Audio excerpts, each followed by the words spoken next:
बिस्मिल्लाहिर्रहमानिर्रहीम अस्सलाम वालेकुम। मैं हाफ़िज़ मोहम्मद काशिफ़ और आप देख रहे हैं मेरा channel technical information portal. Friends, आज की वीडियो में हम डिस्कस करेंगे कि अगर आप फाइलर बनना चाहते हैं, अपने आप को रजिस्टर्ड कराना चाहते हैं एफबीआर में या अपना एनटीएन हासिल करना चाहते हैं, तो अगर आप ये कर लेते हैं तो इसके क्या नुकसानात हैं। फ़ायदे तो आपको हर कोई बताता होगा, मैंने भी अपने यूट्यूब चैनल पर अपलोड किए हैं, लेकिन मैं आज आपको बताऊंगा कि इसके नुकसानात क्या हैं। नुकसानात इसलिए कह रहा हूँ कि क्योंकि पाकिस्तानी ज़्यादातर इसको नुकसानात में ही लेते हैं, तो इसलिए जब नुकसान का लफ्ज़ कहते हैं तो फोकस भी ज़्यादा करते हैं।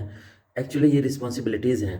जब आप अपने आप को रजिस्टर्ड करवा लेते हैं तो आपकी क्या ज़िम्मेदारियाँ बन जाती हैं, क्या रिस्पॉन्सिबिलिटीज़ आपके ऊपर आ जाती हैं जो कि आपको पूरी करनी होती हैं। अगर वो पूरी नहीं करेंगे तो आपका नुकसान होगा, फाइनेंशियली लॉस हो सकता है और पेनल्टीज़ वगैरह लग सकती हैं, आपको सरचार्ज पे करना पड़ सकता है, आपके बैंक अकाउंट से पैसे निकल सकते हैं, आपकी प्रॉपर्टीज़ नीलाम हो सकती हैं। ये एक्सट्रीम लेवल पर जा रहा हूँ ताकि हर चीज़ का आपको पता हो, बेसिक से भी का भी पता हो और ये भी पता हो कि ये किन सूरत हाल में ये क्या कौन सी पेनल्टीज़ लगेगी, आपको जेल भी हो सकती है और बहुत कुछ हो सकता है। अब यहाँ से आप अंदाज़ा लगा लें, जितने भी पाकिस्तान में बड़े लोग हैं या बड़ी अथॉरिटीज़ हैं, अगर उनको पकड़ना हो या वो पकड़े जाते हों या आपने देखा हो कि कभी उनको पकड़ते हुए, तो एफबीआर के थ्रू, एंटी करप्शन के थ्रू पकड़े जा रहे होते हैं। ये जो इदारे हैं ये डील करते हैं पैसे को, और हम भी बात कर रहे हैं पैसे की। जब आप रजिस्टर्ड करवाते हैं अपने आप को तो अपनी सारी इन्फॉर्मेशन एफबीआर को प्रोवाइड करते हैं, जो कि आपकी ज़िम्मेदारी भी है, इसको नुकसान भी कह लें तो कह सकते हैं। अपनी आपने तमाम इन्फॉर्मेशन एफबीआर को प्रोवाइड करनी होती है। सोर्स ऑफ इनकम जितने भी हैं आपने तमाम देने होते हैं। आप कहाँ कहाँ से कमा रहे हैं, सैलरी से, बिजनेस से, एग्रीकल्चर से, फॉरेन इनकम आ रही है, कोई गिफ्ट आ रहा है, तमाम इन्फॉर्मेशन एफबीआर को देनी होती है, जो कि रिपोर्ट आपकी इख्तियार होती है। दूसरे नंबर पर आपके नाम पर कोई एसेट्स वगैरह हैं, इवन कि आपने खुद परचेज़ किए हैं या आपको इनहेरिटेड हुए हैं, यानी कि विरासती ट्रांसफ़र हुए हैं या गिफ्ट मिले हैं, कुछ भी है तो सारी रिपोर्ट वेल्थ स्टेटमेंट की आपको देनी होगी। इसके साथ साथ आपने अपनी इनकम कहाँ कंज्यूम की है उसकी भी इंफॉर्मेशन आपको प्रोवाइड करनी होगी एफबीआर को। अभी यहीं पर बात ख़त्म नहीं की, बात क्योंकि चली है रिस्पॉन्सिबिलिटीज़ के ऊपर, और या फिर दूसरे लफ्ज़ों में आप ये कह लें कि फाइलर बनने के क्या नुकसान आता है। मैं आपको डरा नहीं रहा, मुल्क पाकिस्तान जो चल रहा है वो टैक्स के ऊपर ही चल रहा है। टैक्स कहाँ से आता है? जो हाई इनकम ग्रुप होते हैं, जो प्रॉफिट अर्न करते हैं, बिजनेसमैन्स या हाई सैलरीड होते हैं, उनसे कलेक्ट किया जाता है। ये उनकी रिस्पॉन्सिबिलिटीज़ भी हैं। ये उस सूरत में भी हैं कि जब आप अपने आप को रजिस्टर्ड ना करवाएं, लेकिन करवाएंगे तो आपने ये इन्फॉर्मेशन देनी है। एक तो इसकी इन्फॉर्मेशन भी आपके पास होनी चाहिए, नॉलेज भी दूसरे नंबर पे आपके पास होना चाहिए, क्योंकि आपके पास नॉलेज होगा तो आप अपना टैक्स सेव कर सकते हैं। आप लीगल तरीके से अपने आप को लॉस से रोक सकते हैं। आपके पास टैक्टिस तभी आएंगे जब आपके पास इसका नॉलेज होगा, या अगर आप किसी से करवा रहे हैं तो अच्छा आपके पास कंसल्टेंट होगा, तभी आप अपना लॉस रोक पाएंगे, अपना रिफ़ंड क्लेम कर पाएंगे, अपना टैक्स एडजस्ट कर पाएंगे और नोटिस से भी आप बच जाएंगे, आप ऑडिटेड से भी बच जाएंगे। इसके बाद यह है कि आपको अपनी टैक्स रिटर्न जमा करवानी होती है। एनुअली टैक्स रिटर्न जमा करवानी होती है। अगर सेल टैक्स में रजिस्टर्ड है, मंथली टैक्स रिटर्न जमा करवानी होती है। इसके लिए भी आपके पास नॉलेज होना चाहिए, इन्फॉर्मेशन होनी चाहिए। टैक्स रिटर्न का टाइम कब स्टार्ट हो रहा है, कब एंड हो रहा है, और आप रजिस्टर्ड हो जाते हैं कब से कब तक आप रजिस्टर्ड रहते हैं, क्योंकि आप रजिस्टर्ड रहेंगे तो उसके बेनिफिट क्लेम कर सकेंगे। अगर आपको ये भी पता ना हो कि आप फाइलर हैं, एक्टिव हैं या एक्टिव नहीं हैं, तब आप लॉस कर बैठेंगे, क्योंकि बैंक से ट्रांजैक्शंस करेंगे अपने आप को एक्टिव तस्वुर करते हुए, तो आपको लॉस हो जाएगा। इसीलिए आपको ये भी पता होना ज़रूरी है कि आप एक्टिव कब से कब तक रहेंगे, आपकी टैक्स रिटर्न कब से कब तक की जमा हो रही है, इसका बेनिफिट कब से कब तक आपको मिलेगा, और नेक्स्ट टैक्स रिटर्न आपने किन डेट्स में जमा करवानी है। इन सब की डेट्स डिफरेंट हैं, इसलिए इस चीज़ का भी आपको नॉलेज होना चाहिए। और फिर आपको ये भी पता होना चाहिए कि आप एक्टिव हैं तो आपने किस तरह अपने आप को चेक करना है कि एक्टिव हैं या नहीं है, ताकि अपना स्टेटस आप चेक कर सकें और आपको कोई लॉस ना हो, नुकसान ना हो।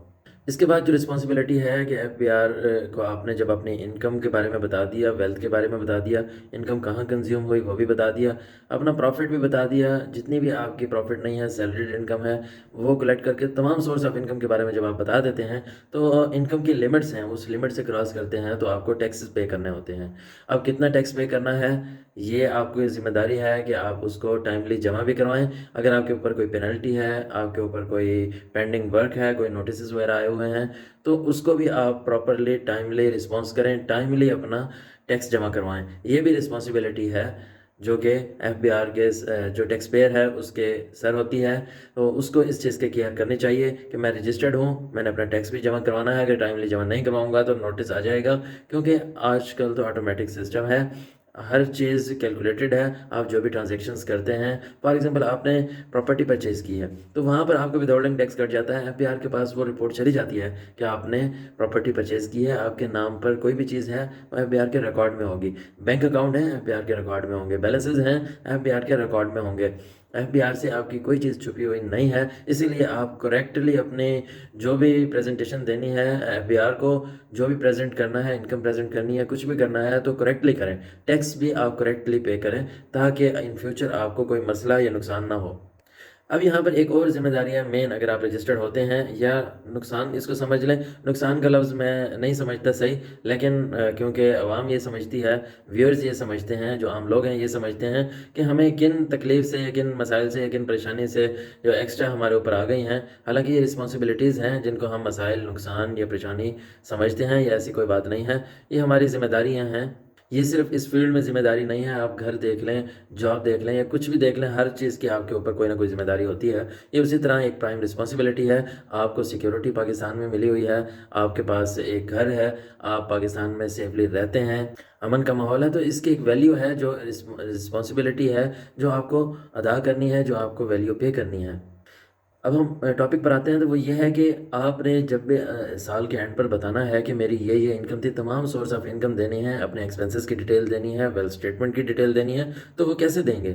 उसके लिए आपको रिकॉर्ड भी मेंटेन करना पड़ेगा। तो ये भी एक ज़िम्मेदारी है रिकॉर्ड मेंटेन करने की, टैक्स पेयर की, कि वो अपना साथ साथ रिकॉर्ड जो है वो रिकॉर्ड मेंटेन करता जाए, ताकि साल के एंड पर जब उसको अपनी रिपोर्ट देनी हो एफबीआर में, इनकम स्टेटमेंट और वेल्थ स्टेटमेंट की, उसको परेशानी ना हो। अब इसके बाद एक और ज़िम्मेदारी है, जैसे ही आप रिकॉर्ड मेंटेन करेंगे, उस जो भी आप रिकॉर्ड मेंटेन करेंगे उसका एविडेंस भी साथ साथ पूरे साल में संभाल के रखें। आप एक हार्ड कॉपी बना लें या हार्ड फाइल बना लें टैक्स से रिलेटेड। आपके साल के दौरान कोई भी बड़ी एक्टिविटी है, कोई भी इस तरह का वर्क है, एक्सपेंसेस हैं, इनकम है, तो उसका रिकॉर्ड अपने फाइल में सेव रखें। जैसे कि सैलरी इनकम है तो अपनी सैलरी स्लिप को, बैंक स्टेटमेंट को आपने मेंटेन रखना है। और एम्प्लॉय की तरफ से आपको कोई कॉन्ट्रैक्ट मिला होगा, उस कॉन्ट्रैक्ट की कॉपी आपने सेव रखनी है। अपनी टैक्स प्रोफाइल में जाकर अपने वहाँ पर एंटर करना है कि आप एम्प्लॉई हैं, अपना एम्प्लॉयर नेम एंटर करना है, कब से आपने ज्वाइन किया है वो एंटर कर सकते हैं। ये भी आपके एनटीएन में टैक्स प्रोफाइल में ऑप्शंस हैं, ये आप क्लेम कर सकते हैं। इसमें आप एंटर कर सकते हैं अपना रिकॉर्ड, ताकि आपका रिकॉर्ड एफबीआर के पास आपकी तरफ से अप टू डेट हो। अब ये सारा रिकॉर्ड मेंटेन होगा तो अगली ज़िम्मेदारी आप अदा कर पाएंगे, जो कि आपने रिपोर्ट करना है एफबीआर को, अपनी इनकम, अपने एक्सपेंसेस, वेल्थ स्टेटमेंट्स, अपनी सारी डिटेल जो है वो आपने रिपोर्ट करनी है, तो वो आप रिपोर्ट कर पाएंगे। अदरवाइज़ आप किस तरह रिपोर्ट कर पाएंगे? तुक्के लगाएंगे, अंदाज़े लगाएंगे, जो कि एफबीआर को भी काबिल कबूल नहीं है, क्योंकि एफबीआर के पास भी बहुत सारी डेफिनेट इन्फॉर्मेशन होती हैं, वो उसके साथ रिकनसाइल करता है, अगर मैच नहीं होती तो नोटिस भेज देता है। तो ये भी आपको नुकसान हो सकता है, अगर आप मिस रिपोर्टिंग करेंगे, अपनी ज़िम्मेदारी अदा नहीं करेंगे, आपको नोटिस भी रिसीव हो सकते हैं, पेनल्टीज़ का सामना करना पड़ सकता है। और नोटिस के रिप्लाई करना, एफबीआर के साथ कम्युनिकेट करना, ये भी एक हेक्टिक काम है, जो कि एक्स्ट्रा आपके ऊपर पड़ सकता है, और एक्स्ट्रा आपको कंसल्टेंट को पे करने पड़ सकते हैं।